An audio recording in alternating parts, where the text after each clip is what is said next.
The commander's return, Lieutenant Colonel Alexandra Reeves, adjusted her uniform collar one last time, straightening the oak leaf insignia that still felt new against her fingertips. At 42, she carried herself with the quiet confidence of someone who had climbed through military ranks the hard way. Few in her new command knew the true extent of the obstacles she had overcome. The irony was not lost on her as she prepared to address her new battalion, including one particular officer who had once made it his mission to drive her out of the service entirely. Alexandra, Alex to her friends, had arrived at Fort Greywood 3 days ago to assume command of the 87th Combat Support Battalion. The sprawling military base nestled in the Virginia countryside was a far cry from the forward, operating bases where she had spent much of her career. The assignment represented a prestigious step up the ladder for an officer with her background, but it also meant confronting a past she had tried to leave behind. She stood in her new office, gazing out the window at soldiers performing morning physical training across the parade grounds. Her executive officer had left a stack of personnel files on her desk, profiles of the key officers under her new command. One name in particular had caused her heart to skip when she first saw it: Major Benjamin Crawford. "Your coffee, ma'am," said First Sergeant Daniels, her senior enlisted advisor, placing a steaming mug on her desk. "Thanks, First Sergeant." Alex replied, not turning from the window. "Tell me something. What's your impression of Major Crawford?" Daniels hesitated, choosing his words carefully. "Technically proficient, ma'am. Runs a tight ship in logistics. Not exactly what I'd call a people person." "That's diplomatic of you," Alex said with a slight smile. "And his relationship with the troops?" "Respected but not particularly well-liked. Gets results but tends to." Daniels paused. "Bulldoze anyone who gets in his way?" Alex finished. Daniels raised an eyebrow. "You know the Major, ma'am." Alex finally turned from the window, picking up the coffee. "We've crossed paths." What Daniels did not know, what nobody at Fort Greywood knew, was that 7 years ago, then Captain Alexandra Reeves had served under then Major Crawford during a deployment to Afghanistan. Crawford had made it abundantly clear that he believed women had no place in combat leadership positions, and he had gone out of his way to undermine her at every turn. The harassment had been systematic. Impossible deadlines, public humiliation, assignments designed to make her fail. When she succeeded despite his efforts, he had claimed credit. When minor mistakes occurred, he had blown them out of proportion. It had been the most challenging period of her military career, pushing her to the brink of resignation. What Crawford did not know was that before joining his unit, Alex had already completed 2 combat tours as a military intelligence officer, earning a Bronze Star for actions that remained classified. She had been handpicked for the assignment because of her expertise, not as some diversity initiative as Crawford had repeatedly implied. Alex picked up Crawford's file from her desk, flipping it open. His official photo showed the same hard eyes and rigid posture she remembered, though his dark hair was now peppered with gray at the temples. According to his record, he had been passed over for promotion to lieutenant colonel twice, unusual for an officer with his experience. Reading between the lines, she suspected his leadership style had finally caught up with him. "Staff meeting at 900 hours, correct?" Alex asked, closing the file. "Yes, ma'am. All company commanders and key staff will be present." Alex nodded. "Perfect.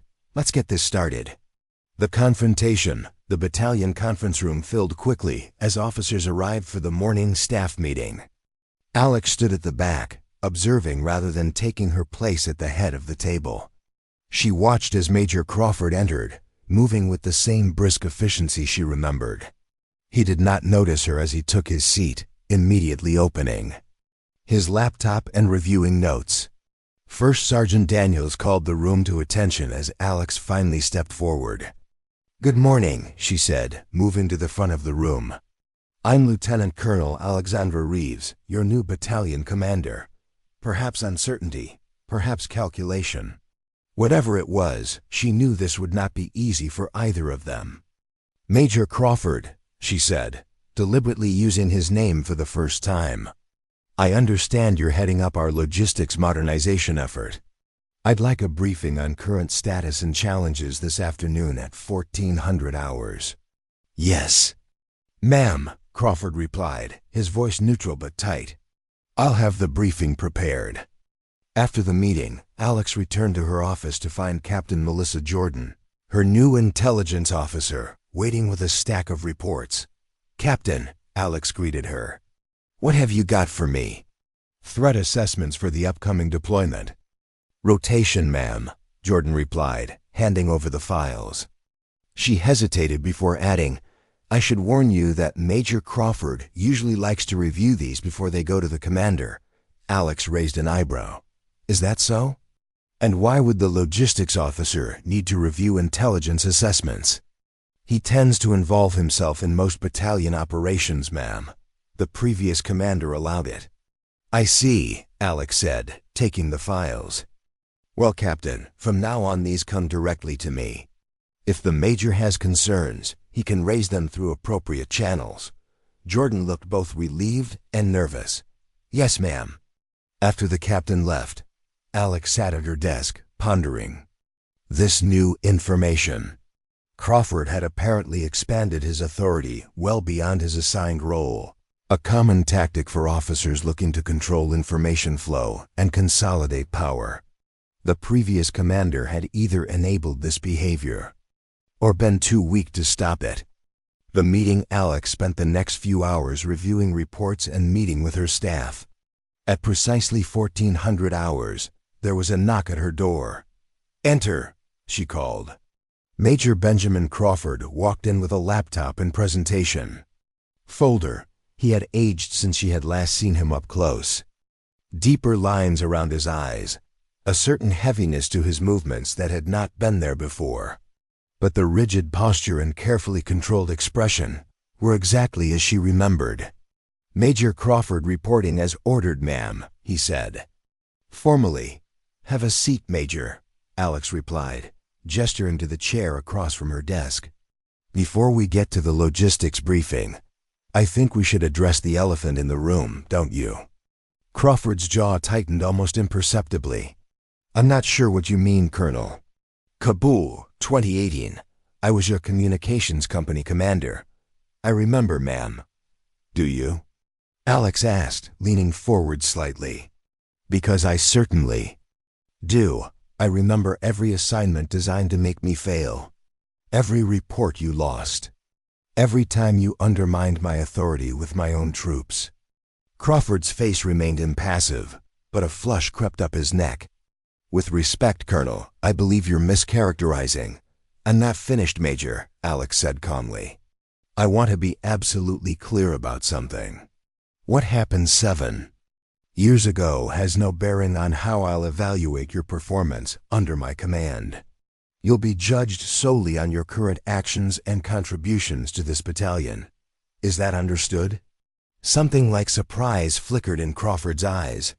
He had clearly expected recrimination, not professionalism. "Yes, ma'am," he said finally. "Good. Now show me what you've got on logistics modernization." For the next hour, Crawford delivered a thorough, competent briefing on the battalion's logistics challenges and his proposed solutions. Despite their history, Alex had to admit he knew his job. His plans were well considered, and he had identified several inefficiencies in the current system. When he finished, Alex nodded. "Solid work, Major. I particularly like your proposal for streamlining the maintenance request process. Implement it and let me know the results in 30 days. "Thank you, ma'am," Crawford replied, seeming slightly off balance by her approval. As he gathered his materials to leave, Alex added, "One more thing. Major, I understand you've been reviewing intelligence reports before they reach command. That stops today. Each staff section reports directly to me or through the executive officer. We'll maintain proper channels in this battalion." Crawford's face hardened. The previous commander found my input valuable across multiple domains. I have extensive experience. I'm sure you do, Alex interrupted.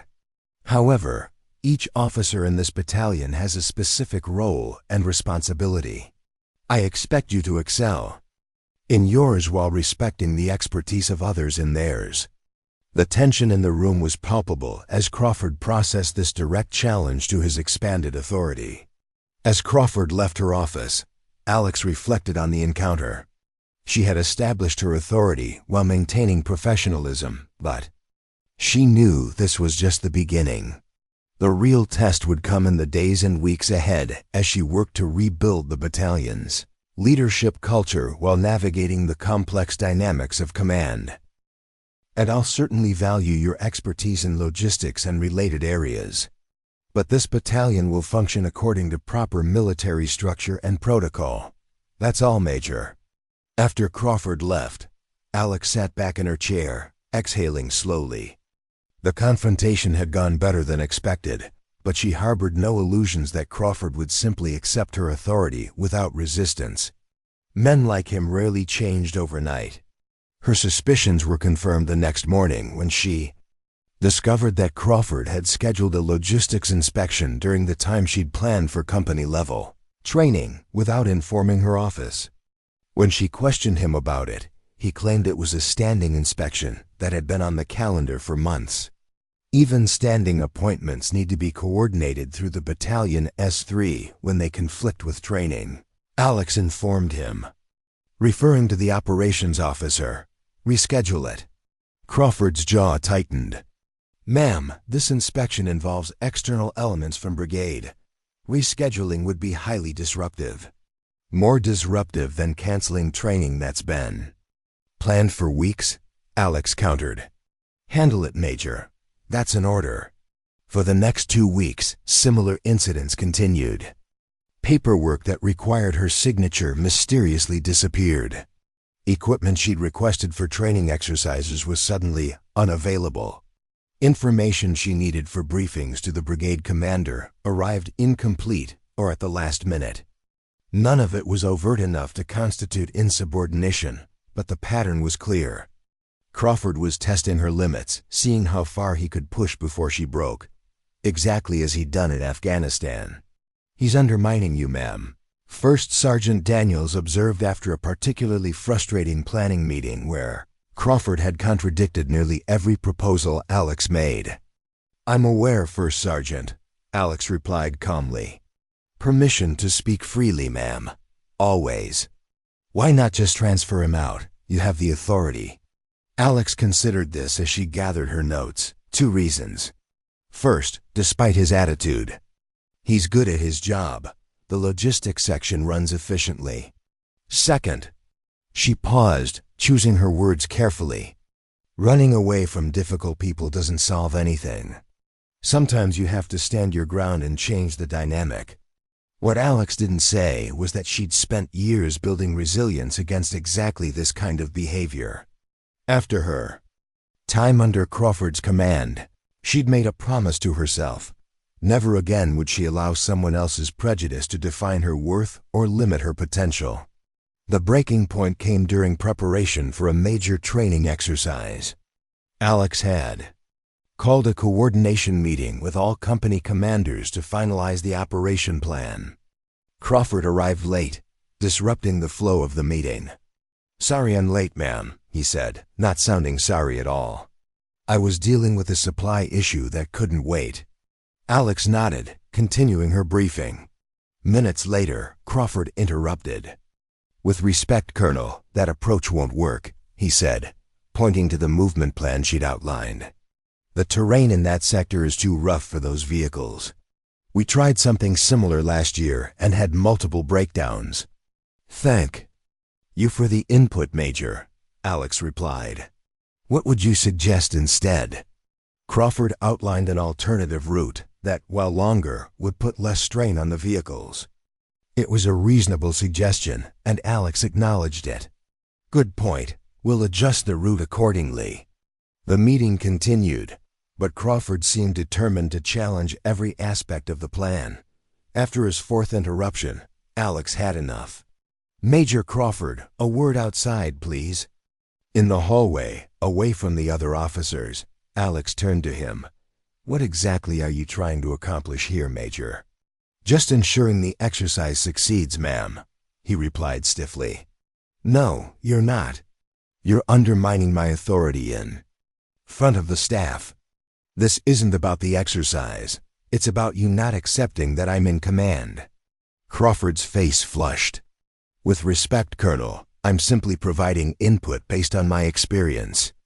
"If you find that threatening, let me be absolutely clear," Alex interrupted, her voice low but intense. "Your experience is valuable. Your expertise is welcome. But your constant opposition to every decision I make is disruptive and unprofessional. It stops now. Or what?" Crawford asked, a challenge in his voice. "Or I'll have you removed from this battalion so fast your head will spin," Alex replied calmly. "I've given you every opportunity to adjust to new leadership. I've implemented your suggestions when they made sense. I've been patient with your passive-aggressive tactics. But my patience has limits." For a moment, they stood in silence, the tension between them palpable. "I expect professional behavior from my officers, Major Crawford," Alex continued. "That includes respecting the chain of command, even when you disagree with it. Am I understood?" "Perfectly, ma'am," Crawford replied, his voice tight. "Good. Now let's get back to the meeting and finish this planning session like the professionals we're supposed to be."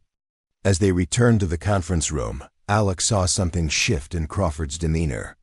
The open hostility had receded, replaced by a colder, more calculated resistance. She'd pushed him into a corner, and she knew from experience that made him more dangerous, not less. That evening, as Alex was reviewing reports in her office, there was a knock at her door. She looked up to see Captain Jordan, the intelligence officer. "Come in, Captain. What can I do for you?" Jordan closed the door behind her, looking uncomfortable. "Ma'am, I thought you should know. Major Crawford has been asking questions about your deployment history, specifically about Kandahar in 2016. Alex felt a chill run down her spine. Her time in Kandahar had involved a classified operation that had earned her the Bronze Star and left 3 members of her team dead. The details remained highly sensitive. "What kind of questions?" she asked carefully. He wanted to know about any incidents involving civilian casualties. He implied there might be something in your record that hadn't been properly disclosed. Alex kept her expression neutral despite the anger flaring inside her. "I see. Thank you for bringing this to my attention, Captain." After Jordan left, Alex sat at her desk, considering her options. Crawford was clearly digging for dirt, looking for something he could use against her. It was a desperate move, and potentially dangerous if he started poking around classified operations. The next morning, Alex called her brigade commander, Colonel Peterson, requesting a meeting. She needed to get ahead of whatever Crawford was planning. "He's asking questions about Kandahar," she explained once they were alone in Peterson's office. "That operation is still classified, sir." Peterson frowned. "Has he accessed any restricted files?" "Not that I'm aware of, but he's putting out feelers. I'm concerned about operational security." "And you think this is personal? Retaliation for something?" Alex hesitated. "Major Crawford was my commanding officer during a deployment to Afghanistan in 2018. He made it clear he didn't believe women belonged in combat leadership positions. Our relationship was strained. And now you're his commander," Peterson sighed, understanding dawning in his eyes. "That's quite a reversal." "Yes, sir. I've tried to maintain a professional relationship despite our history, but his behavior has become increasingly problematic." Peterson leaned back in his chair, considering. "What would you like me to do, Alex?" "I can transfer him if you think that's necessary." "No, sir," Alex replied firmly. "I don't want him transferred. That would just pass the problem to someone else. And frankly, it would look like I couldn't handle the situation. So what do you want?" I want him warned officially about seeking classified information without proper clearance or need to know. And I want it on record that I've made you aware of our previous history, so there's no appearance of impropriety when I address his performance issues." Peterson nodded slowly. "Smart move. Covers you legally and sends him a message that you're not intimidated. I'll have a word with him about the classification concerns." "Thank you, sir." As Alex turned to leave, Peterson added, "Alexandra, be careful. Officers like Crawford can be dangerous when cornered. They're used to getting their way." "I know, sir. Believe me, I know."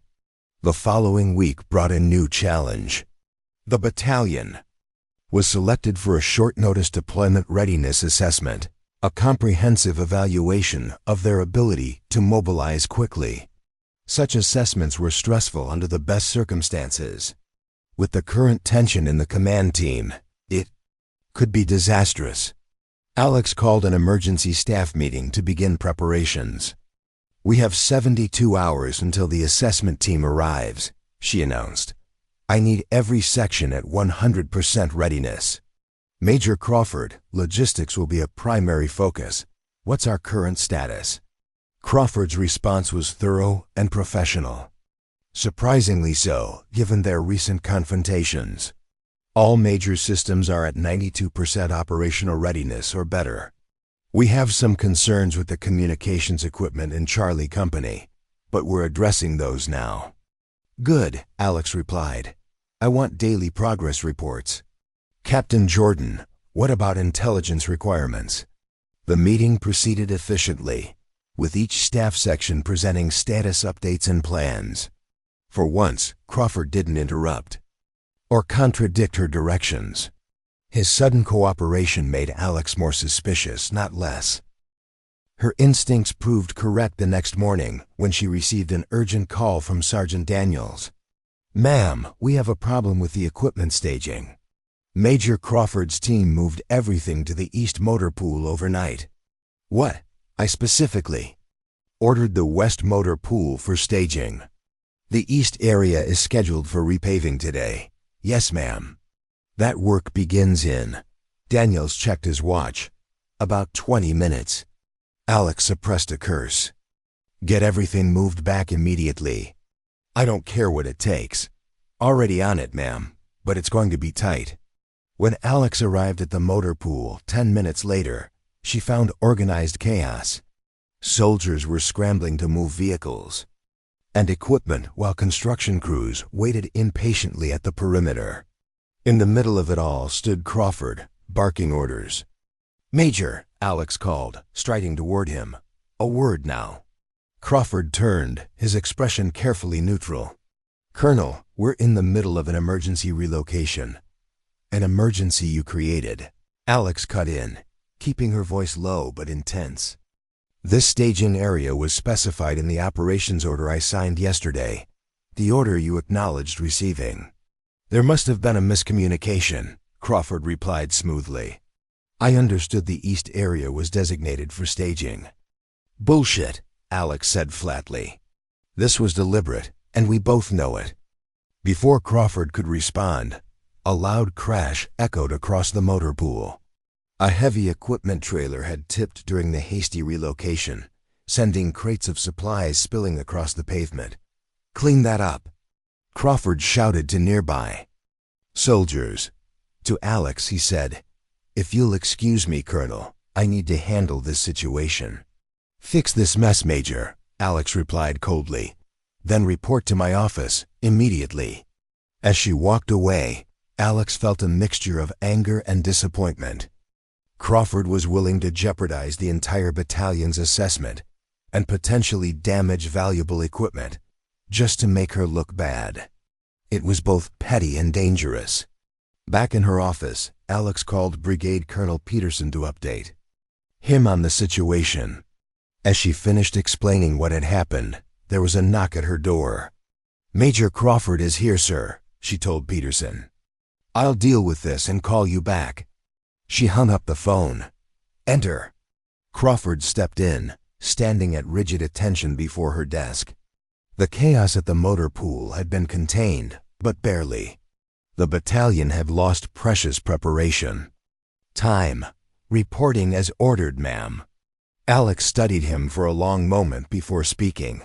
Sit down, Major. Once he was seated, she continued, her voice deadly quiet. 7 years ago, you made my life hell because you didn't think I belonged in a leadership position. You questioned my competence, undermined my authority, and created a hostile environment that affected not just me, but an entire company of soldiers. Crawford started to speak, but Alex held up a hand stopping him. I survived that deployment, despite your best efforts. I continued serving, continued advancing, and now I sit in this chair. You didn't break me then, and you won't break me now. She leaned forward, her eyes locked on his. But this isn't about us anymore. Your actions today endangered equipment and personnel. They compromised our readiness for an important assessment. You put your personal vendetta above the welfare of this battalion, and that is unacceptable. Colonel, I maintain there was a miscommunication. Save it, Alex interrupted. I'm not interested in your excuses. I'm interested in results. And right now, your results are threatening this battalion's mission. She pulled a folder from her desk drawer and slid it across to him. This is a formal letter of reprimand. It details your actions today and recommends administrative action. Before I forward it to Colonel Peterson, I'm giving you one last chance to explain yourself. Crawford's face had gone pale as he realized the seriousness of the situation. A formal reprimand at his rank, with his history of being passed over for promotion, could effectively end his career. Ma'am, For once his composure cracked. The staging location was unclear in the order. Were the words West Motor Pool in all caps unclear, Major? Because that's exactly how it appeared in the document you signed. Crawford fell silent, finally recognizing the corner he'd backed himself into. Here's what's going to happen, Alex continued after a moment. This letter stays in my desk for now. You have exactly 1 week to demonstrate that you can be a professional, contributing member of this command team. 1 week to show me that your expertise in logistics is more valuable than the disruption you're causing. She closed the folder. If you can't do that, this goes to brigade, and I'll recommend your immediate transfer out of this battalion. Are we clear? Crystal clear, ma'am, Crawford replied, his voice tight. Dismissed. After Crawford left, Alex sat back in her chair, exhausted by the confrontation. She wasn't naive enough to believe a single conversation would change years of ingrained behavior, but she hoped the reality check might at least modify his more destructive actions. The next few days would reveal whether Major Benjamin Crawford could adapt to serving under the woman he'd once tried to destroy, or whether his pride would finally cost him everything he'd worked for. The Readiness Assessment Team arrived at Fort Greywood exactly 72 hours later, a precise unit of 6 officers and senior NCOs from division headquarters. They moved through the battalion area with clipboard efficiency, inspecting everything from VEHICL maintenance records to soldiers' knowledge of deployment procedures. Lieutenant Colonel Reeves accompanied them throughout the first day, watching with satisfaction as her troops demonstrated the preparation that had gone into the assessment despite the last-minute disruption. Your logistics section seems particularly well-organized, Colonel, noted Colonel Wilson, the assessment team leader, as they examined the neatly arranged equipment pallets. Major Crawford runs a tight operation.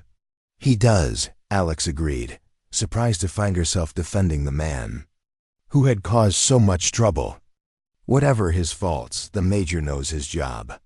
Indeed, Crawford had been conspicuously professional since their confrontation 3 days earlier. The equipment had been properly staged, maintenance issues addressed, and supply concerns resolved with remarkable efficiency.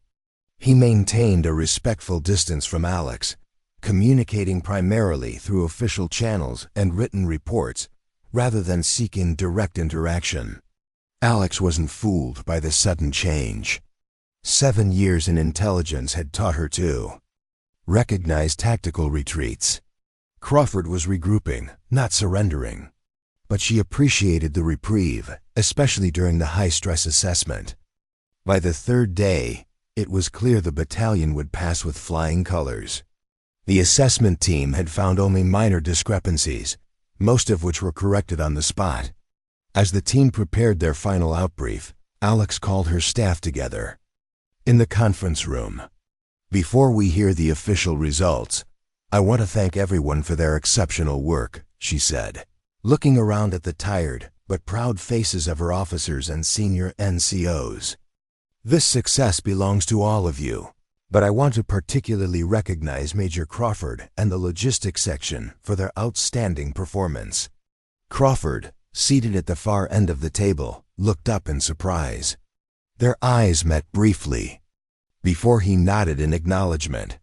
"Thank you, ma'am," he said simply. The assessment team's final briefing confirmed what Alex already knew. The battalion had performed exceptionally well, earning high marks across all evaluated areas. Colonel Wilson specifically commended the logistics and maintenance operations, noting that they were among the best he'd seen in recent assessments. As the officers filed out after the briefing, Alex noticed Crawford lingering behind. "A moment of your time, Colonel?" he asked once they were alone. "Of course, Major." Crawford seemed unusually hesitant, a departure from his typically confident demeanor. "I wanted to thank you for the recognition earlier. It wasn't necessary, especially given our recent disagreements." "I don't let personal feelings interfere with professional assessments, Major," Alex replied. "Your section performed exceptionally well. That deserves acknowledgement." Crawford nodded, then seemed to steel himself for what came next. "About the motor pool incident. You were right. There was no miscommunication. I deliberately disregarded the operations order." Alex hadn't expected this admission. She studied him carefully, looking for signs of deception or manipulation, but found only uncomfortable honesty. "Why tell me this now?" she asked.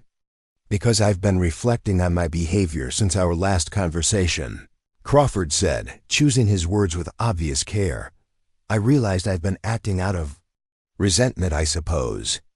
And it's not only unprofessional, it's beneath the standards I claim to uphold." Alex leaned against the conference table, arms crossed. "That's a significant realization, Major." "I'm not asking for forgiveness," Crawford continued. "Just the opportunity to demonstrate that I can be a valuable member of this command team, regardless of our past history." It was the closest thing to an apology Alex expected to get from a man like Crawford. She nodded slowly. "Actions speak louder than words, Major. I'll be watching to see if this new attitude persists beyond the glow of a successful assessment." "Understood, ma'am." More communications equipment, and if possible, a specialized search team. The conditions here are deteriorating rapidly. Alex spent the next several hours working the phones, pulling every available string to get Crawford the resources he needed. Colonel Peterson proved invaluable, leveraging his connections at Division and AFRICOM to expedite requests that would normally take days to process. By nightfall, 2 additional helicopters had been diverted to the mission, along with a special forces team that happened to be training in a neighboring country. Alex forwarded the confirmation to Crawford, then waited anxiously for updates. The next 24 hours were among the most stressful of Alex's career.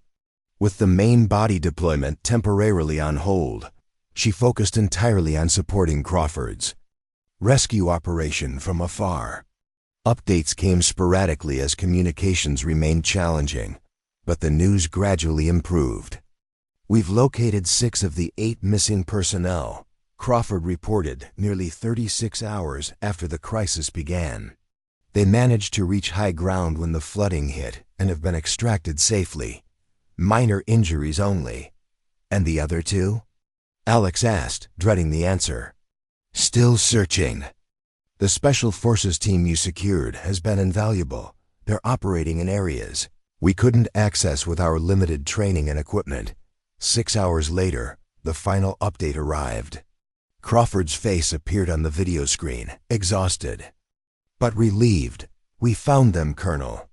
Sergeant Miller and Specialist Chun, they're alive." Alex felt a wave of relief wash over her. "Condition?" "Chun has a broken arm, and both are suffering from exposure, but they'll recover fully." They managed to climb onto a concrete structure when their vehicle was swept away and waited there for nearly 48 hours before our search team spotted them. "Excellent work, Major," Alex said, meaning it sincerely. "You managed an extremely difficult situation with skill and determination." Crawford shook his head. "It was a team effort, ma'am. And frankly, we wouldn't have succeeded without the additional resources you secured so quickly. Those helicopters made all the difference." The humility in his response was yet another departure from the Crawford of old. Alex found herself wondering if the crisis had accelerated the changes she'd begun to see in him before deployment. "The main body deployment will resume tomorrow," she informed him. "I'll be arriving with them. Continue focusing on the rescue and recovery operations until then." "Yes, ma'am, and Colonel, thank you for your trust in this mission. It matters." The screen went dark before Alex could respond, leaving her to ponder the significance of those final words. When Alex arrived in Ethiopia 3 days later, the situation had stabilized considerably. The second wave of flooding had receded, and relief operations were back on track, albeit with modified distribution routes and revised priorities. She found Crawford at the main operations center, coordinating supply movements with his characteristic efficiency. "Welcome to Ethiopia, Colonel," he greeted her, stepping away from the planning table. "I wish the circumstances were better." "Major," Alex replied with a nod. "I'd like a complete tour of the operation, but first, how are our recovered personnel?" "Stable and evacuated to Germany for further treatment. Both should make full recoveries." Crawford led her through the sprawling logistics hub that had been established at the secondary site after the primary location was flooded. Despite the challenges, the operation was impressively organized, with clear processes for receiving, tracking, and distributing aid materials to affected communities. "You've done remarkable work here," Alex observed as they completed the tour. "Especially considering the circumstances." "We adapted," Crawford said simply. "That's what logistics officers do." Over the next 2 weeks, Alex worked closely with Crawford to expand and refine the humanitarian operation. Additional units arrived from their brigade, along with elements from other NATO countries and various aid organizations. The complexity of the mission increased exponentially, requiring careful coordination and clear leadership. To Alex's continued surprise, Crawford proved extraordinarily effective in this environment. His technical expertise was expected, but he also demonstrated unexpected diplomatic skills, navigating the competing priorities of military units, civilian agencies, and local authorities with remarkable patience. "I never would have pegged you for a diplomat," Alex commented one evening as they reviewed the next day's operations plan. Crawford looked up from his tablet, a wry expression crossing his tired face. "Neither would I. Necessity is quite the teacher." "Indeed it is," Alex agreed. "You've changed, Major." Crawford was quiet for a moment, considering her observation. "Perhaps. Or perhaps this is who I always could have been, if I'd been willing to examine my own limitations." It was a startlingly self-aware statement from a man who had once seemed pathologically incapable of self-reflection. Alex studied him, noting the same confident competence he'd always possessed, now tempered with something that looked remarkably like wisdom. "Better late than never," she offered. "Is it?" Crawford asked, suddenly serious. "I've spent 20 years in the Army. How many officers did I fail to develop properly because of my biases? How many soldiers received less than my best leadership because I was too rigid to adapt? The questions hung in the air between them, unexpectedly profound amid the utilitarian surroundings of the field headquarters. "We can't change the past," Alex said finally. "We can only learn from it and do better moving forward." Crawford nodded slowly. "Wise words, Colonel. I'm beginning to understand why you've advanced as far as you have, despite obstacles like me." The candid admission confirmed what Alex had begun to suspect. Crawford's transformation wasn't merely a tactical adaptation to serve under her command. It represented a genuine evolution in his thinking about leadership and his own career. As the humanitarian mission entered its 4th week, Brigade Headquarters announced that a replacement unit would arrive within days to take over the operation, allowing Alex's battalion to return to Fort Greywood. The news brought mixed feelings, pride in what they'd accomplished, but also awareness that the unique circumstances of the deployment had created growth opportunities that might not be replicated in garrison. The night before the transition was scheduled to begin, Alex found Crawford sitting alone outside the command tent, staring up at a remarkably clear night sky filled with stars. "Mind if I join you?" she asked. Crawford gestured to an empty chair. "Not at all, ma'am." They sat in comfortable silence for several minutes, a scenario that would have been unimaginable just months earlier. "I received a communication from Brigade today," Alex said finally. "Colonel Peterson asked for my input on staff assignments for the upcoming division exercise." Crawford nodded, waiting for her to continue. "They need an experienced operations officer at the division level. Someone with strong logistical background and proven crisis management skills." Alex turned to look at him directly. "I recommended you for the position." Crawford's surprise was evident even in the dim light.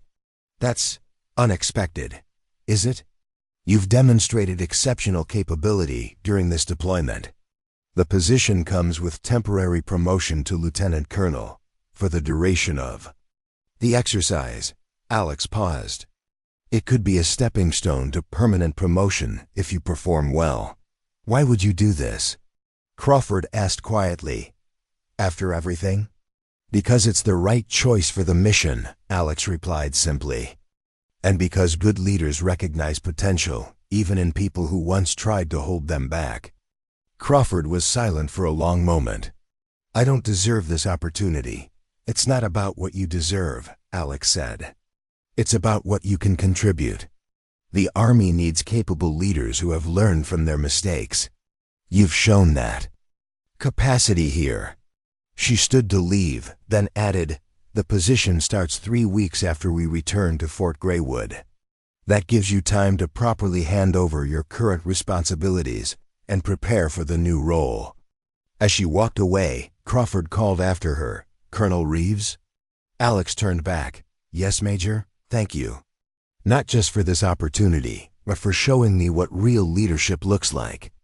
Under the vast African sky, with the sounds of the humanitarian operation continuing around them, Alex simply nodded in acknowledgement, one professional soldier to another, the complicated history between them finally giving way to mutual respect.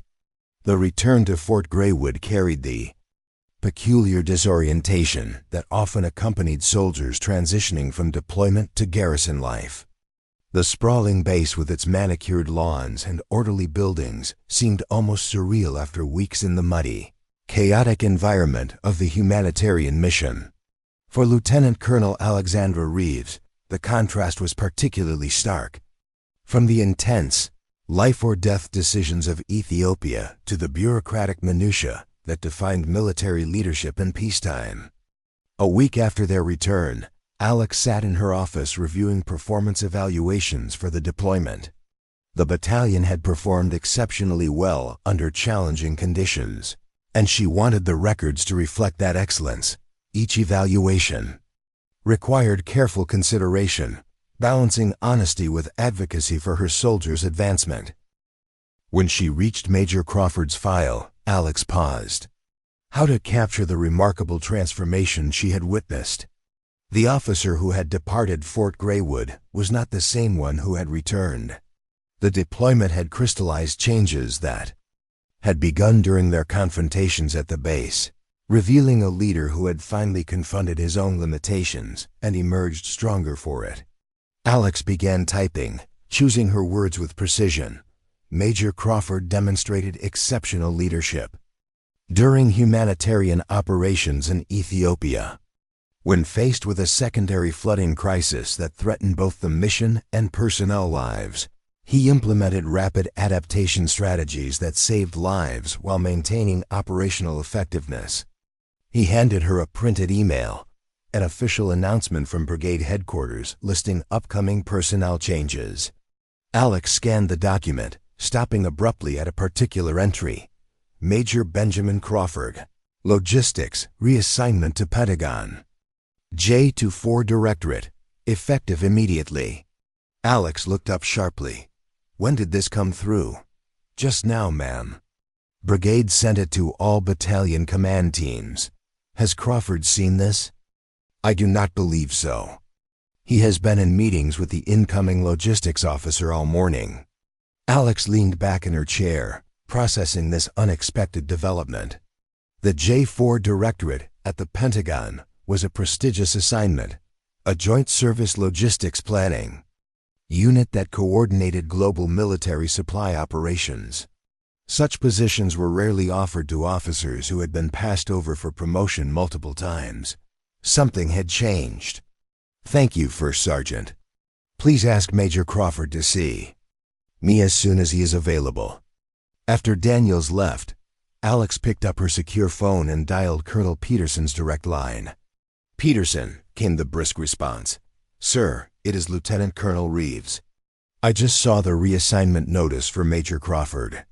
There was a brief pause. Ah, yes. That came through rather quickly, did it not?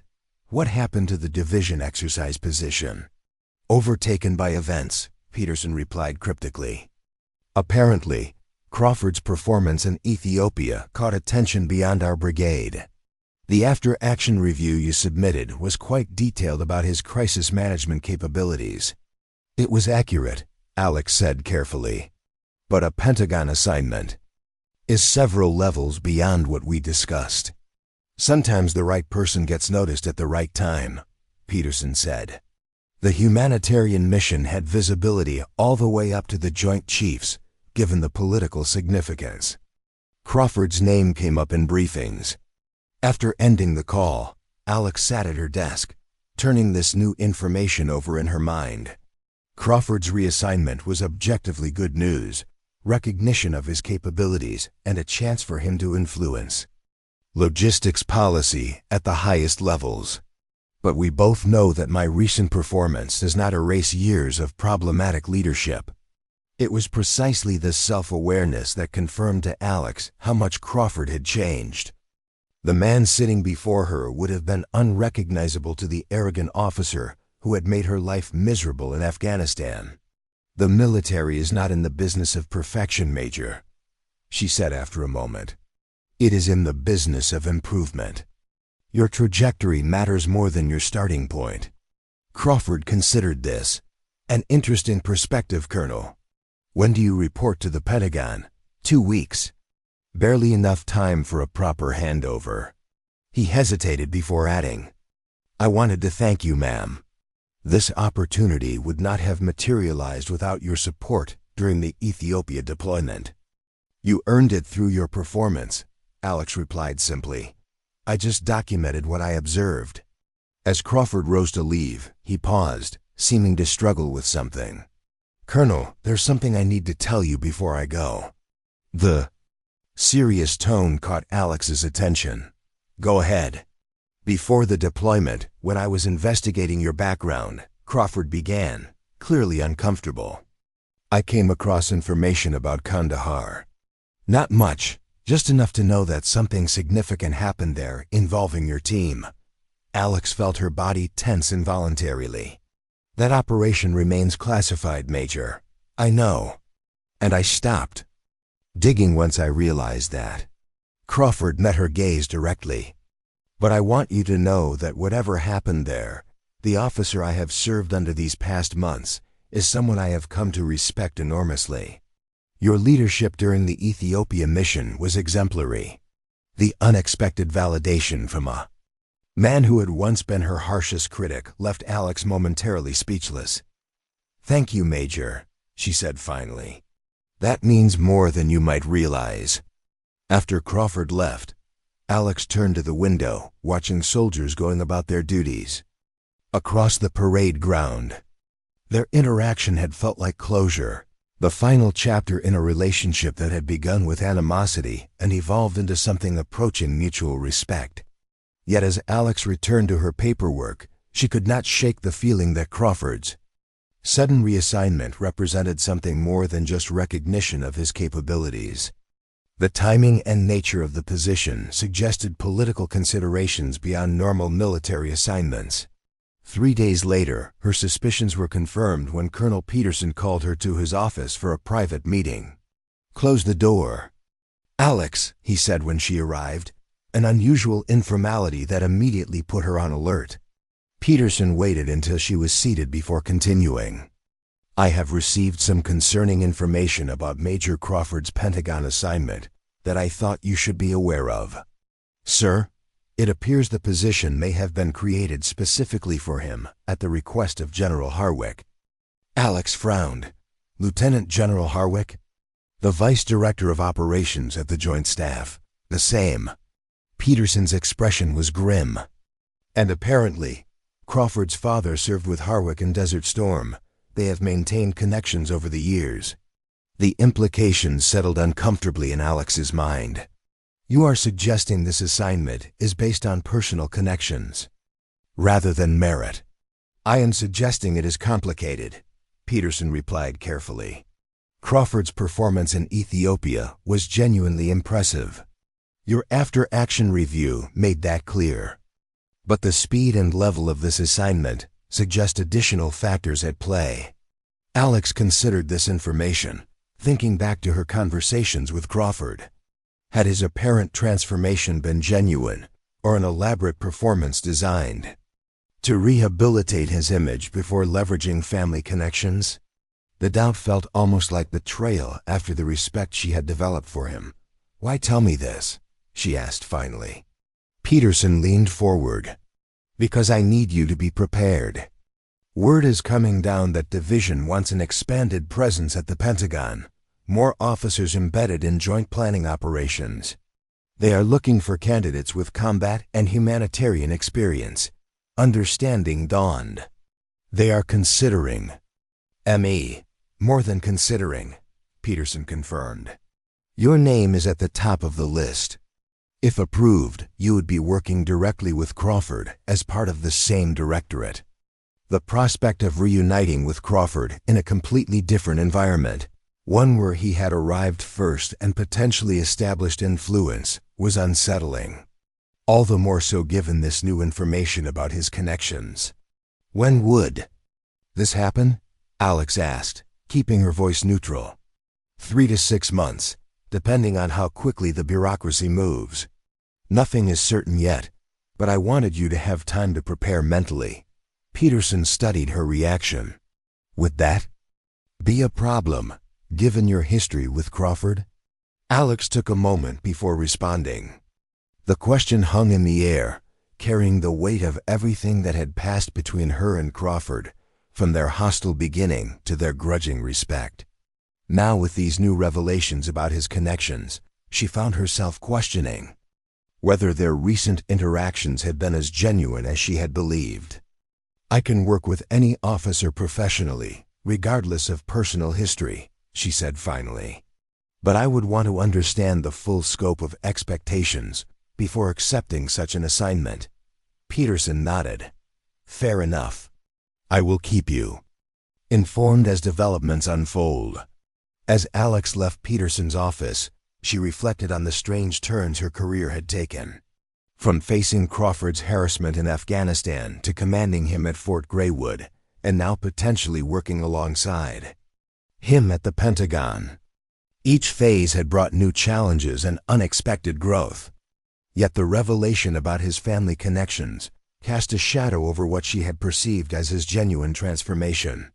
In the complex world of military politics, distinguishing between authentic change and calculated performance was never simple. The coming months would test everything she thought she knew about Major Benjamin Crawford, and perhaps reveal truths about her own capacity for trust and forgiveness in the process. No, sir. If selected, I'll fulfill the assignment professionally. I never doubted that, Peterson said with a slight smile. But professional and comfortable aren't always the same thing. When Alex returned to her office, she found a message waiting from the Brigade Judge Advocate General's office, requesting her presence for a confidential legal review.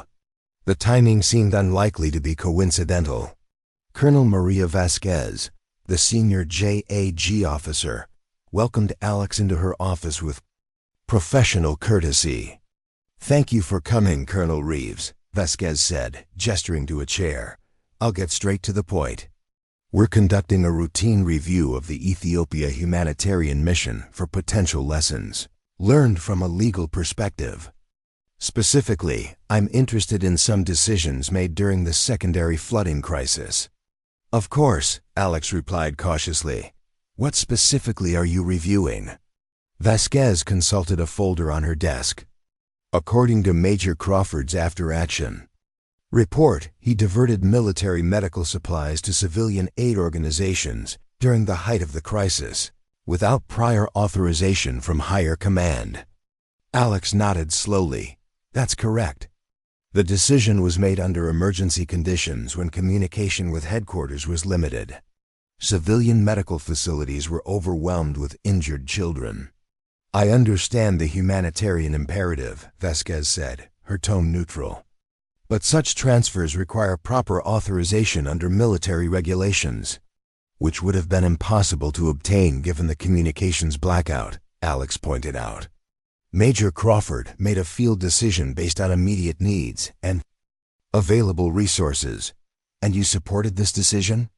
"I wasn't on ground when it was made, but yes, I fully supported it once I arrived and reviewed the situation."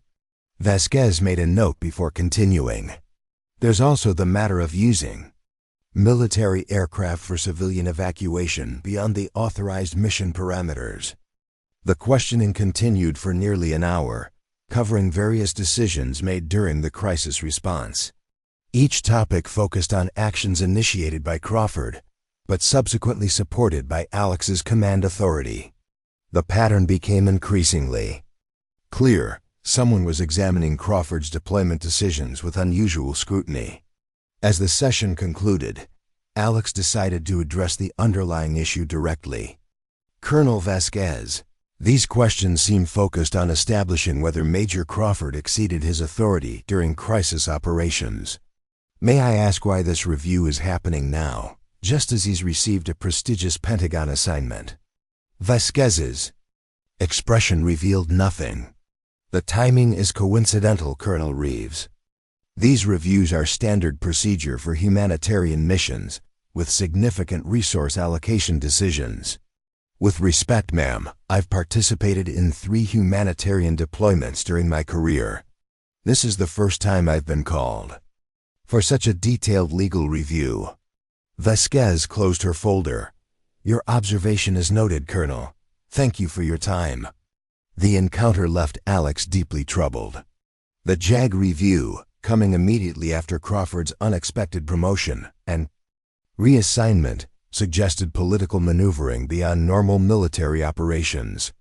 Someone was either attempting to validate Crawford's elevation or find reasons to challenge it. That evening, Alex was reviewing training schedules when her secure phone rang. The caller ID showed a Pentagon exchange. "Lieutenant Colonel Reeves." She answered. "Alex, it's Ben Crawford."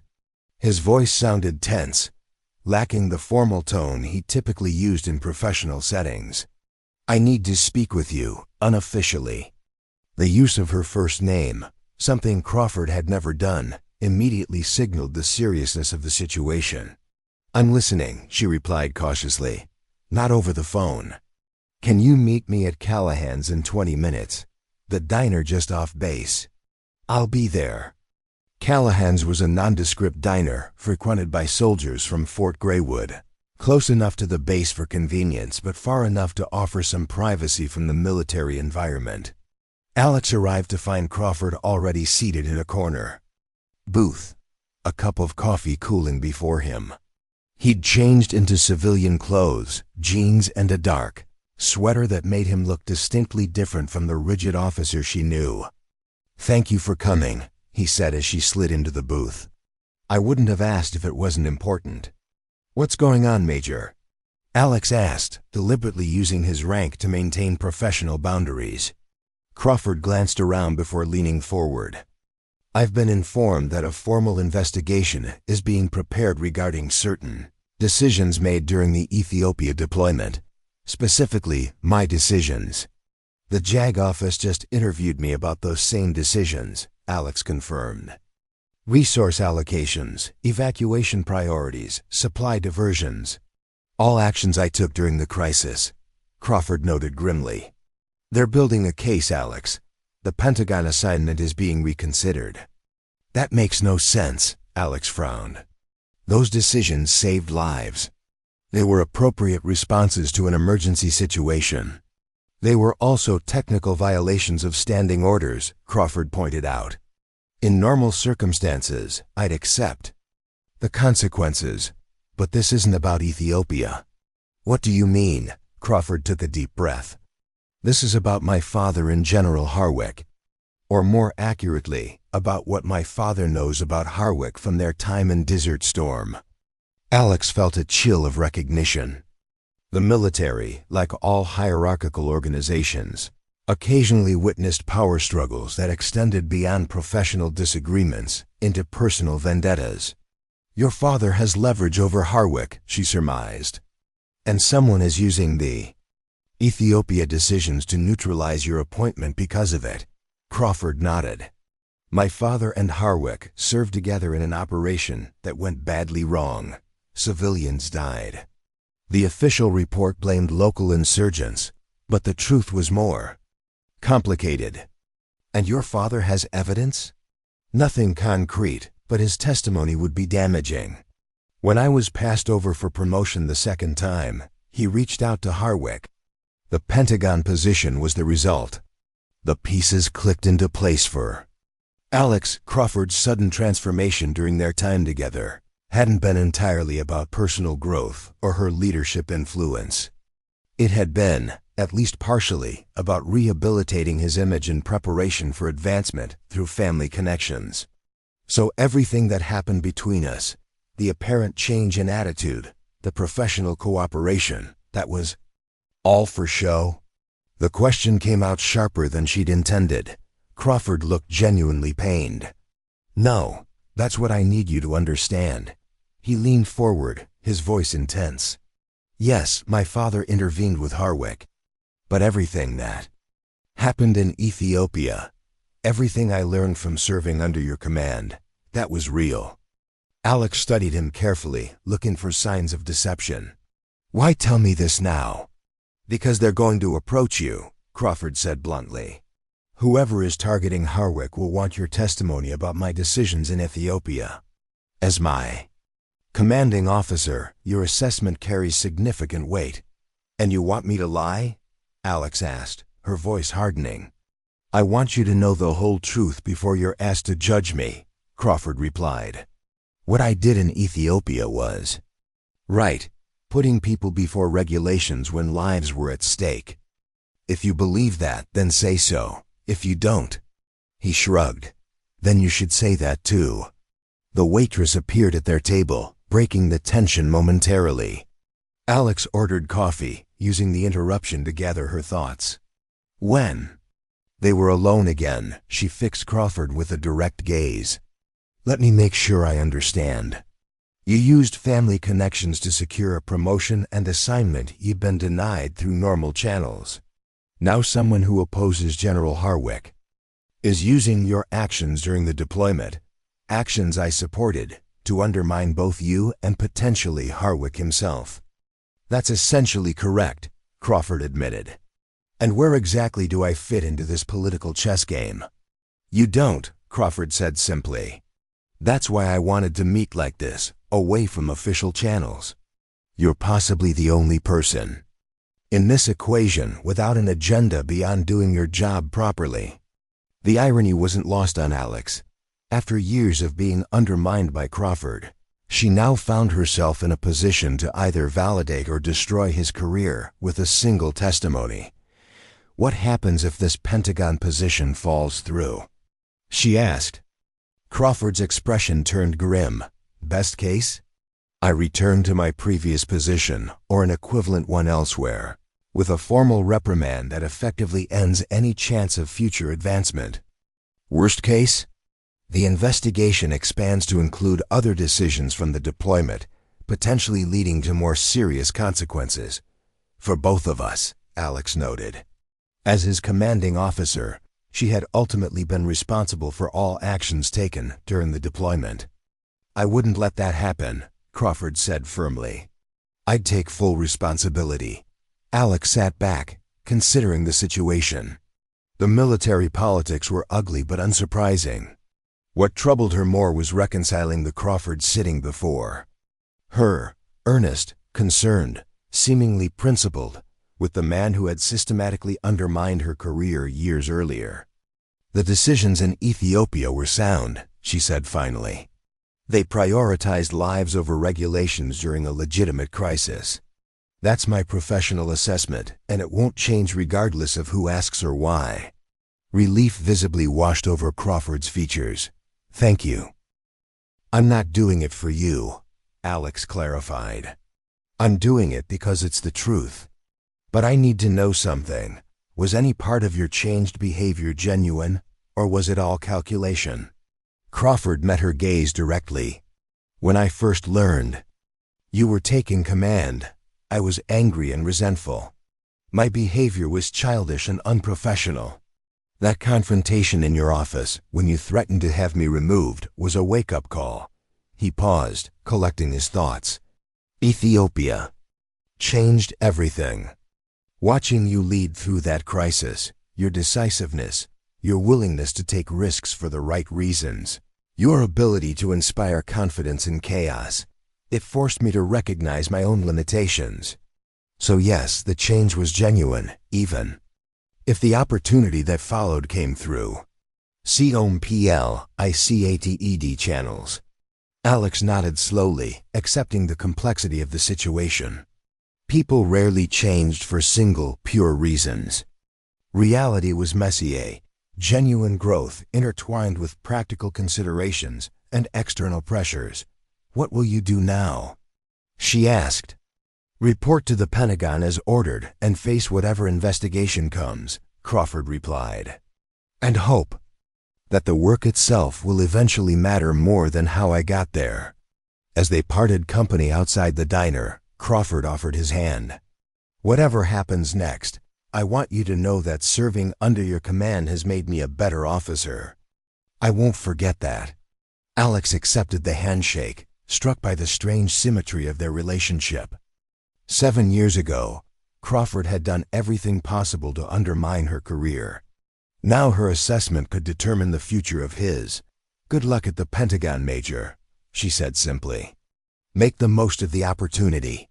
2 days later, Alex received a formal request to provide written testimony about Crawford's decision-making during the Ethiopia deployment. The document came from a Congressional Oversight Committee rather than military channels, confirmation that the issue had indeed escalated beyond normal administrative review. As she crafted her response, Alex focused on the facts as she had observed them. Crawford's decisions during the crisis had been sound, prioritizing mission effectiveness and humanitarian imperatives under extreme conditions. His actions had saved lives, both military and civilian.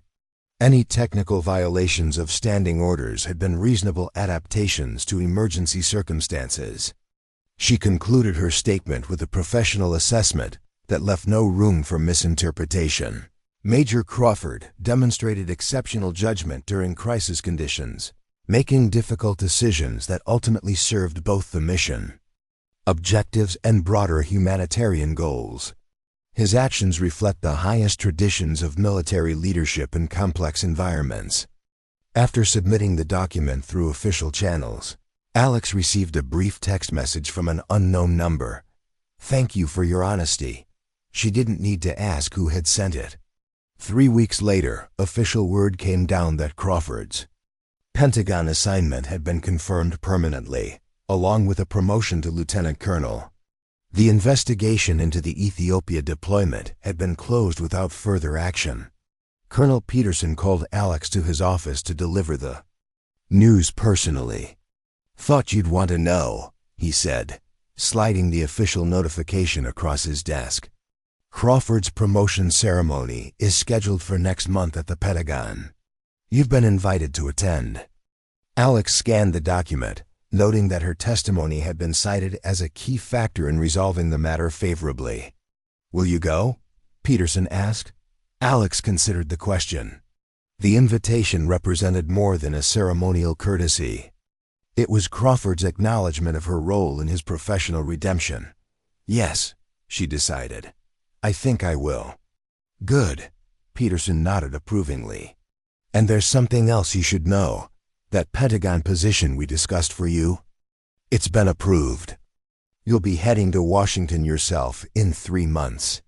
Working with Crawford," Alex noted, remembering their previous conversation. "Directly with him, in fact. You'll be co-leading a joint task force on humanitarian response protocols. Based on your shared experience in Ethiopia." Peterson studied her reaction.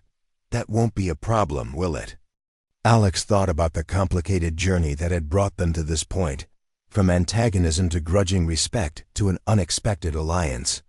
Whatever Crawford's flaws and whatever political maneuvering had facilitated his advancement, she had seen genuine growth in him during their time together. "No, sir," she replied with confidence. "I think we'll work together quite effectively." "I thought you might say that." Peterson smiled. "Sometimes the most valuable partnerships come from the most unlikely beginnings." As Alex left the office, she reflected on the strange symmetry of her career, intersecting repeatedly with Crawford's, first as his subordinate, then as his commander, and soon as his peer. Each phase had taught her something important about leadership, resilience, and the complex humanity behind military rank and protocol. The colonel who had once bullied her had indeed become her subordinate, but the story hadn't ended there. It had evolved into something more nuanced and ultimately more valuable, a case study in how people could change, how perspective could shift, and how leadership meant recognizing potential even in those who had once tried to diminish yours. The Pentagon's labyrinthine corridors had always reminded Alexandra Reeves of an elaborate maze, one designed not merely to confuse visitors, but to establish a hierarchy of access and knowledge. 3 months into her assignment at the J4 Directorate, she navigated these hallways with increasing confidence, though she still occasionally found herself taking wrong turns in the massive building's identical passages. Today, however, she moved with purpose toward Conference Room E331, where the Joint Humanitarian Response Task Force was scheduled to present its preliminary findings to a panel of senior military leaders and civilian policy experts. As co-chair of the task force alongside Lieutenant Colonel Benjamin Crawford, Alex carried the primary responsibility for translating their technical recommendations into strategic language that would resonate with decision-makers. "Morning, Colonel," called a familiar voice behind her. Alex turned to see Crawford approaching, tablet in hand and his uniform perfectly pressed as always. In the months since they had both arrived at the Pentagon, they had established a surprisingly effective working relationship, professional, respectful, and focused on the mission rather than their complicated history. "Morning, Ben," she replied, using his first name as had become their custom in this environment, where informality often signaled professional equality. "Ready for the Inquisition?" Crawford's mouth twitched in what might have been a smile. "As ready as we'll ever be. General Harwick wants a final review of the slides before the presentation." Alex nodded, unsurprised. Lieutenant General David Harwick, as their task force's executive sponsor, had maintained close oversight of their work since its inception.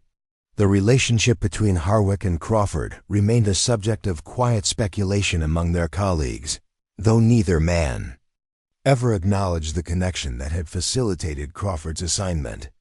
"Let's not keep the general waiting," Alex said, falling into step beside Crawford as they continued down the corridor. The conference room adjacent to Harwick's office was already occupied when they arrived. The general stood by the window, deep in conversation with a civilian Alex recognized as Diane Mercer, the Deputy Assistant Secretary of Defense for Stability and Humanitarian Affairs. Their presence underscored the significance of the upcoming presentation. "Lieutenant Colonels Reeves and Crawford reporting as requested, sir," Alex announced as they entered. Harwick turned, nodding in acknowledgement. "Just in time, Ms. Mercer. And I were discussing the political sensitivities surrounding your recommendations." He gestured for them to sit. "Show me what you've prepared." For the next 30 minutes, Alex and Crawford walked through their presentation, outlining the comprehensive framework they had developed for military humanitarian response operations. The Ethiopia deployment had served as their primary case study, supplemented by historical examples and theoretical models. "Your proposal significantly revises standard command protocols during humanitarian crises," Harwick noted, studying a particular slide. "Pushing more decision-making authority to field-level officers is controversial." "It's also necessary, sir," Alex replied confidently. "Our analysis shows that delayed authorizations during the Ethiopian floods directly impacted casualty rates. When officers on the ground had to wait for higher approvals, people died." "Colonel Reeves is right," Crawford added. "The data is unambiguous. In rapidly evolving humanitarian crises, centralized command structures create dangerous bottlenecks." Mercer leaned forward, her expression thoughtful. "The State Department will have concerns about military officers making unilateral decisions. That could have diplomatic implications." "We've addressed that in Section 4, Alex said, advancing the presentation to the relevant slides. "Our framework includes mandatory coordination with diplomatic personnel when available, but provides clear guidelines for situations where immediate action is required to save lives." The discussion continued, with Harwick and Mercer probing various aspects of their proposal. Throughout the exchange, Alex noted the seamless way she and Crawford complemented each other, her strategic perspective balancing his technical expertise, his attention to detail supporting her broader vision. They functioned as a unified team despite their contrasting styles and complicated past. "I think this is solid work," Harwick concluded finally. "Make the adjustments we've discussed and be prepared for some resistance from traditional command elements. Not everyone appreciates innovation in established protocols." "Understood, sir," Crawford responded. "We've anticipated those objections in our supporting documentation." As they gathered their materials to leave, Harwick added, "Colonel Reeves, a moment of your time, please." Crawford glanced between them before nodding to Alex. "I'll make those revisions we discussed." After Crawford and Mercer had departed, Harwick gestured for Alex to retake her seat. "You've established an effective partnership with Crawford," he observed. "Impressive, given what I understand about your history." Alex maintained a neutral expression, uncertain how much Harwick actually knew. "We're both professionals, sir. The mission takes priority over personal considerations." "Indeed." Harwick studied her with the calculating gaze of someone who had navigated Pentagon politics for decades. "Crawford speaks highly of your leadership during the Ethiopia deployment. Says you demonstrated exceptional judgment under pressure. The entire battalion performed admirably during challenging circumstances," Alex replied diplomatically. Harwick nodded, seeming to approve of her measured response. "I've been impressed with your work here, Colonel. Your perspectives on crisis leadership are refreshingly practical." "Thank you, sir." I mention this because there's an opportunity you should be aware of. Harwick moved to his desk, retrieving a folder which he handed to Alex. The Army War College is establishing a new leadership development program focused on adaptive command in non-traditional environments. They're seeking a director with both field experience and strategic vision. Alex opened the folder, scanning the program description. It was a prestigious position, one that would place her at the forefront of developing future senior military leaders. It's an accelerated colonel billet, Harwick continued. You'd receive promotion with the assignment. I've recommended you as the primary candidate. The offer was unexpected and significant, a major career advancement that would position her for potential general officer rank in the future. Yet something in Harwick's manner suggested there was more to this proposition than professional recognition. I'm honored by your confidence, sir, Alex said carefully. May I ask why you're bringing this to me directly rather than through normal assignment channels? Harwick's expression revealed nothing. Let's just say I recognize talent. Worth developing, Colonel. The military needs forward-thinking leaders who understand how modern conflicts and crises differ from traditional warfare. The explanation was reasonable but incomplete.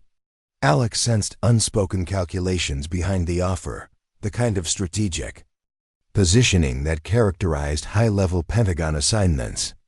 The position would begin in 4 months, Harwick continued. That would allow you to complete the current phase of the task force work before transitioning. And Colonel Crawford? Alex asked. Would remain here to implement the framework you've developed together. Harwick watched her reaction closely. Does that concern you? We've developed this program as a team, sir. I wouldn't want to see its implementation compromised. Harwick nodded, seemingly satisfied with her response. Loyalty to the mission and your colleagues is commendable, Colonel. Take the weekend to consider the offer. We can discuss your decision on Monday. As Alex left Harwick's office, her mind raced with questions about the general's motivations. The War College position represented a significant career opportunity, but accepting it would mean leaving the humanitarian response framework in Crawford's hands alone. Given everything she knew about the political dynamics surrounding Crawford's appointment, that transfer of responsibility carried implications beyond normal professional transition. Later that afternoon, she and Crawford worked in their shared office, making the revisions Harwick had requested for the presentation. They had fallen into an easy rhythm over the months, each anticipating the other's thoughts and complementing their respective strengths. You've been quiet since the meeting with Harwick, Crawford observed as they finalized the slides. Everything okay? Alex hesitated, unsure how much to share about the general's offer. Their working relationship had become remarkably effective, but certain boundaries remained, particularly regarding Harwick and the circumstances of Crawford's assignment. Just thinking about next steps for the framework, she replied, choosing a partial truth. Implementation will be the real challenge. Crawford nodded, accepting her explanation.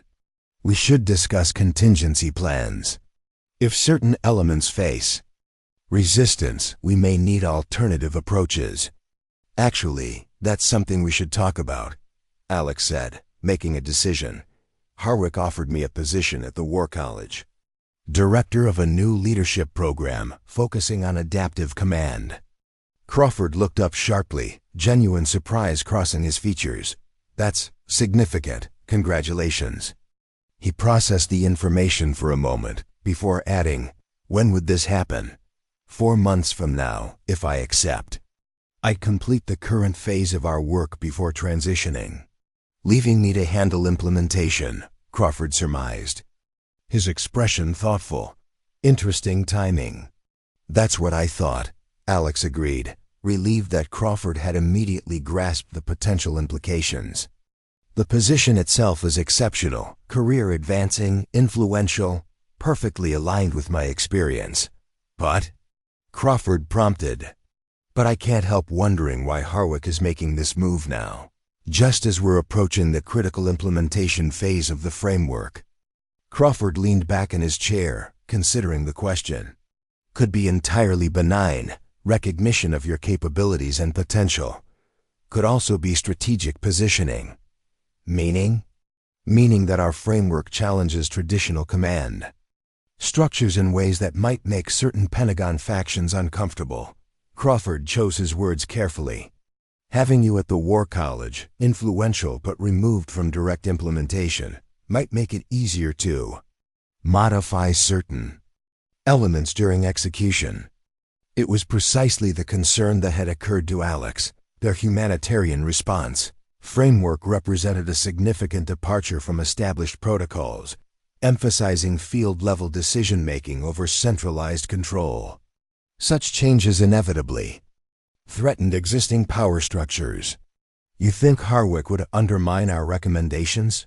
she asked directly. Crawford sighed, rubbing his temple.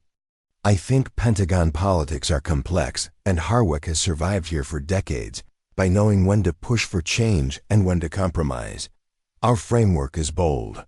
Implementation almost always involves adjustments. Adjustments that would be easier to make without both of us defending the original vision," Alex concluded. "Possibly." Crawford met her gaze directly. "For what it's worth, I believe Harwick genuinely supports the core principles we've developed. But he answers to people who may be more resistant." They worked in silence for several minutes, each contemplating the implications of Harwick's offer. Finally, Crawford spoke again. "You should take the position," he said firmly. "It's an exceptional opportunity that aligns perfectly with your capabilities. I can manage implementation here." Alex studied him, looking for signs of the old Crawford, the man who had once been eager to claim credit and avoid accountability. Instead, she saw only genuine professional respect.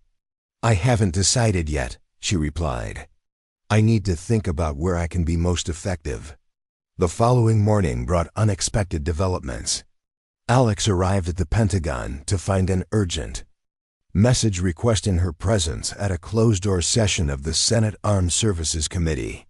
The message provided no details beyond timing and location, leaving her to speculate about the purpose as she made her way to Capitol Hill. The committee room was nearly empty when she arrived, occupied only by 3 senators and their staff. Members, Senator Eleanor Richards, the committee chair, greeted Alex with professional courtesy. "Thank you for coming on such short notice, Colonel Reeves," Richards said, gesturing toward a chair at the witness table. "We appreciate your flexibility." "Happy to assist the committee, Senator," Alex replied, still uncertain why she had been summoned. "Though I'm not sure how I can be helpful." Richards exchanged glances with her colleagues before responding. "We're conducting a confidential review of certain Pentagon assignments and promotion patterns. Your name has come to our attention in connection with the Joint Humanitarian Response Task Force. Up next, you've got 2 more standout stories right on your screen. If this one hit the mark, you won't want to pass these up. Just click and check them out. And don't forget to subscribe and turn on the notification bell so you don't miss any upload from us."